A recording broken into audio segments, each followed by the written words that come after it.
آج ذرا سوچو اگر ہمیں یہ پتہ چل جائے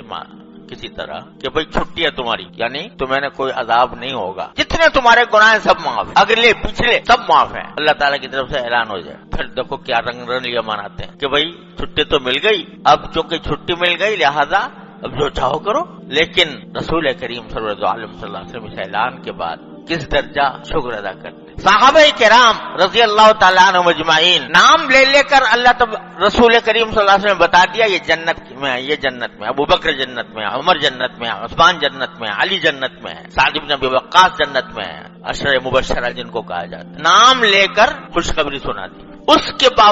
باوجود خوشخبری سنا دی جنت میں ہے، لیکن حضرت عمر رضی اللہ تعالیٰ عنہ حضرت حذیفہ بن یمان سے پوچھ رہے ہیں کہ مجھے یہ بتا دو رسول کریم صلی اللہ علیہ وسلم منافقین کی فہرست تمہیں بتا رکھی ہے، تو ذرا دیکھو میرا نام تو نہیں ہے اس میں۔ جس کو یہ کہہ دیا گیا کہ عمر جنت میں ہے، حضور نے اپنے زبان مبارک سے فرما دیا کہ میں نے اے عمر تمہارا جنت میں تمہارا محل دیکھا ہے اور میرا دل چاہتا تھا کہ اس میں داخل ہو جاؤں، اندر جا کے اس کو دیکھوں، لیکن مجھے تمہاری غیرت یاد آ گئی، اس وجہ سے میں اس کے اندر نہیں گیا کہ عمر بڑا غیرت مند ہے، اس لیے میں نہیں گیا۔ یہ کانوں سے سنا حضرت عمر نے کہ میرا جنت پہ محل دیکھا ہے رسول اللہ صلی اللہ علیہ وسلم، لیکن اس پر خشیت کا یہ عالم کہ حضرت حذیفہ سے پوچھ رہے ہیں کہ دیکھنا یہ منافقین کی فہرست میں میرا نام تو نہیں۔ اللہ اکبر کبیر، کیوں کہ پتہ نہیں اس وقت تو رسول کریم صلی اللہ علیہ وسلم نے یہ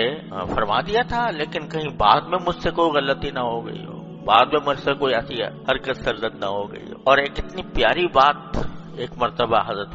فاروق اعظم رضی اللہ تعالیٰ عنہ نے فرمائی، حضرت ابو موسیٰ اشعری رضی اللہ تعالیٰ عنہ فرمایا کہ اے ابو موسیٰ یہ بتاؤ کہ اگر ہمارے ساتھ کچھ ایسا معاملہ ہو جائے اللہ تعالیٰ کی طرف سے کہ جو کچھ ہم نے رسول کریم صلی اللہ علیہ وسلم کے حیات طیبہ میں جو کچھ نیکیاں کی، جو اعمال ہم نے کیے وہ تو ہمارے پکے ہو جائیں، رسول کریم صلی اللہ علیہ وسلم کے زمانے میں آپ کی حیات طیبہ میں آپ کی موجودگی میں ہم نے جو نیکیاں کی ہیں وہ تو ہمارے لیے پکی ہو جائیں، اور آپ کے بعد ہم نے جو اعمال کیے ہیں ان میں اللہ تعالیٰ ہمیں برابر سرابر چھوڑ دے، برابر سرابر چھوڑ دے۔ کیا مانا کہ نہ اس پر کوئی ثواب ہو اور نہ ہم سے جو کچھ غلطیاں ہوئی ہو ان کے اوپر کوئی عذاب ہو، تو کیا تم اس کو پسند کرو گے کہ حضور اقدس صلی اللہ علیہ وسلم کے زمانے کی نیکیاں تو پکی ہو جائیں، یعنی ان کا اجر اللہ تعالیٰ ہمیں عطا فرمائے، اور آپ کے بعد جو زندگی گزری ہے ہماری تو اس میں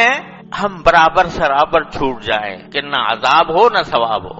تو کیا آپ کو پسند ہوگا؟ تو حضرت ابو موسیٰ اشعری نے فرمایا یہ کیوں پسند ہوگا؟ اللہ تعالیٰ کا فضل و کرم ہے، ہمیں رسول کریم صلی اللہ علیہ وسلم کے بعد بھی اللہ تبارک و تعالیٰ نے ہم سے کچھ جہاد کروائے، ہم سے بہت سے کچھ اعمال کروائے، تو ہم تو اللہ تعالیٰ سے امید لگائے ہوئے ہیں کہ اللہ تعالیٰ ان کے اوپر بھی ہمیں نوازیں گے، اجر عطا فرمائیں گے۔ لیکن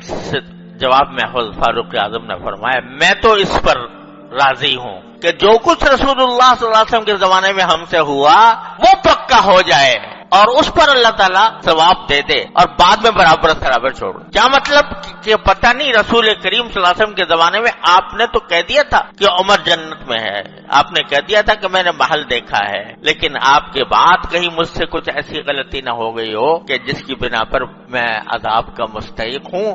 اس واسطے ڈر رہے ہیں، یہاں تک کہ مرض وفات میں جب زخمی ہو گئے اور زخمی ہو کر وفات کے قریب ہیں تو فرماتے ہیں، اس وقت بھی فرماتے ہیں کہ